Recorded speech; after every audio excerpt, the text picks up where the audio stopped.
The year is 1777 and General Howe has just captured Philadelphia. A series of forts is built along the Delaware River, as well as a flotilla of Pennsylvania and Continental ships to blockade and starve out the British. A recently disgraced Hessian commander vows to take the fort on the Jersey side or die trying. He will make good on this promise. 2 regiments of Rhode Islanders will hand the British the greatest losses since Bunker Hill. Among these men were 80 black Africans newly freed. The valor in this battle would lead to Rhode Island pulling up an entire regiment, freeing many more black Africans. By the war's end, 5,000 men and their progeny will be freed. This is the siege of Fort Mercer, the battle at Red Bank.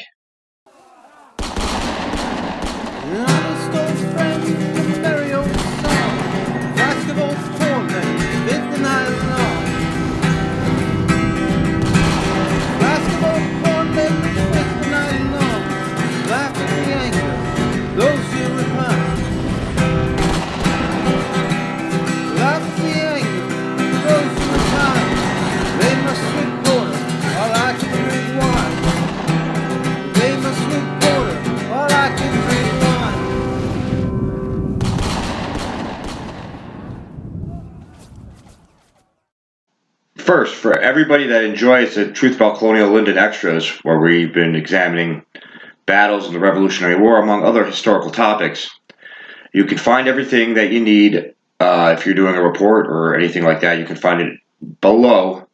Links to first-person sources, secondary sources, and articles. Now, while researching this battle, we had 2 main sources that completely contradict each other. And it's funny because some of it, some elements of each story were fine, but both had aspects that were absolutely impossible.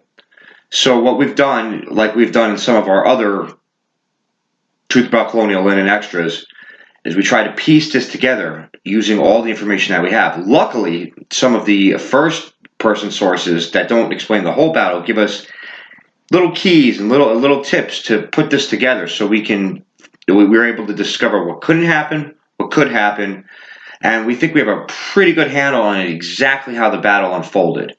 There will be an article will be on the GHI Pissed Off Patriots blog at the end of the month that's going to detail exactly how we came to our conclusions while making this video. So check that out.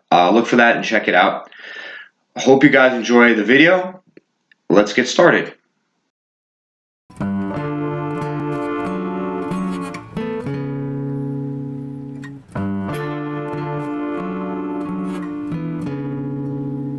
With Howe and the British in Philadelphia, General Washington hoped to trap the invaders in the city and starve them out for an early, yet unlikely quick end to the war and victory for the Americans.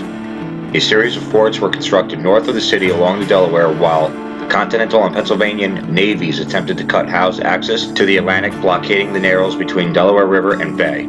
Colonel Christopher Greene, the able brother of General Nathaniel Greene, led American forces in Mercer County, headquartering at Whitehall House near Haddonfield. He believed the family's orchard was the perfect spot to complete a triple row of chevaux de frise, river forts. Here, Fort Mercer would link by chain to fortifications on the Pennsylvania side. Together with Fort Mifflin located on an island between them, any British attempt to resupply amphibiously from upriver could be thwarted. Fort Mercer was defended by 14 cannon operated by Continental artillery units, along with the first 2 Rhode Island regiments, with officers totaling close to 500 men.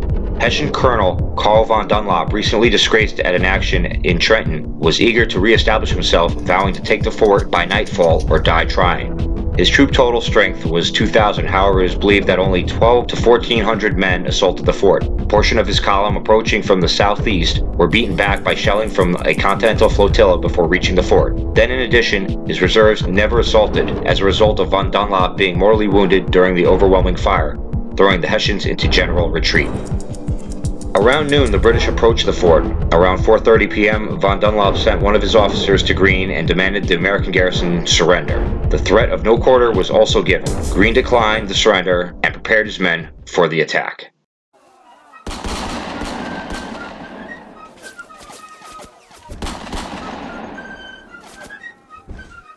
Colonel Carl von Dunlop took his 2,000 to attack the fort in a 2-pronged attack, sending Murbach's infantry regiment with 2 battalions of grenadiers from the north, while assigning von Lengerk's battalion of grenadiers to protect his flank and rear.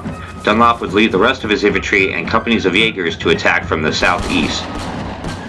He would soften up the first layer of defenses with his 2 cannons situated between the columns, and begin to advance around 9 p.m.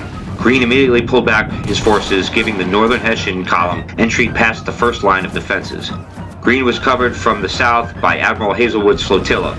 This allowed Greene to initially concentrate his 2 regiments to defend the eastern and northern approaches. The naval bombardment caused early Hessian casualties. Some accounts say this put a substantial amount of von Dunlop's column into early retreat, while it's unclear if these men fully retreated or reassembled with grenadiers stationed in the rear. What does seem to be clear is that Hazelwood's defense of the southern approach cut the numbers of Dunlop's force committing to the engagement to anywhere between 1,200 and 1,400 troops. A few hundred of the Jaegers on the left of von Dunlop's column did advance past naval artillery, finding the southern area of the fort seemingly abandoned.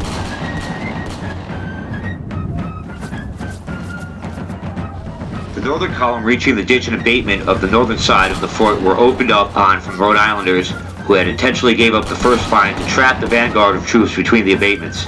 These Hessians were spirited and screaming Victoria as they reached hand-to-hand combat with the fort's northern defenders. These Rhode Islanders, through vicious fighting, eventually beat them back. The eastern column's main contingent nearing the first line of defenses had yet to encounter fire from the fort. The Rhode Islanders pulled back behind the ditch of the second abatement, with a few units secretly wheeling to the south awaiting the couple hundred unaware Hessian Jaegers. Those men were trying to covertly scale the ditch and pass through the sharpened tree trunks and branches without ladders. Completely surprised when they reached the top, trained cannon and about 50 to 100 men unleashed hell upon them, and the Jaegers, sustaining severe casualties, fled in general retreat. By this time, Dunlop, with his 800 or so men, were encountering the strongest fortifications and tangles of abatements. Also, without the proper siege equipment, would find themselves at a severe disadvantage. Most of Greene's Rhode Islanders, and no less than 6 large guns, probably 9 or 10, were now amassed or trained on the Hessian eastern column advance. When enough of Dunlop's infantry was drawn in to near point-blank range, the order was given and Continentals rained fire down from above. This devastated the attackers and mortally wounded Colonel von Dunlop, taking a shot to the thigh.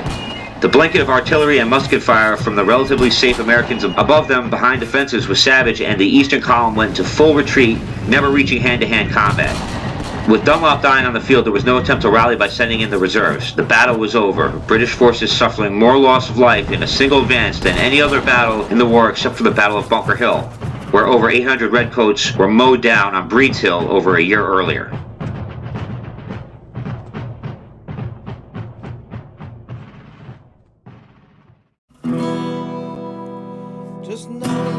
The men of Rhode Island proved themselves on this day for tenacity, discipline, and displaying a level of professionalism ahead of its time for the Continental Army.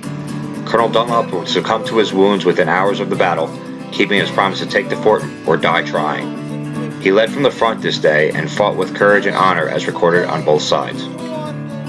Colonel Christopher Greene's placement of the fort and coordinated defense with Admiral John Hazelwood would slow the British breakout from Philadelphia for a month. After Howe was able to take Fort Mifflin, he sent Cornwallis with an overwhelming force, prompting Greene to evacuate the fort in the middle of the night, then joining the Continental Army at winter encampment at Valley Forge. The 80 men serving for their freedom started the day as black Africans and ended the day as Americans. Though it would be a century before the first black Americans would serve in Congress, and another century of turmoil endured by these men's offspring before the American promise would be realized. No man of honor could consider the soldiers of the 1st Rhode Island Regiment anything but true Americans after their defense of Fort Mercer.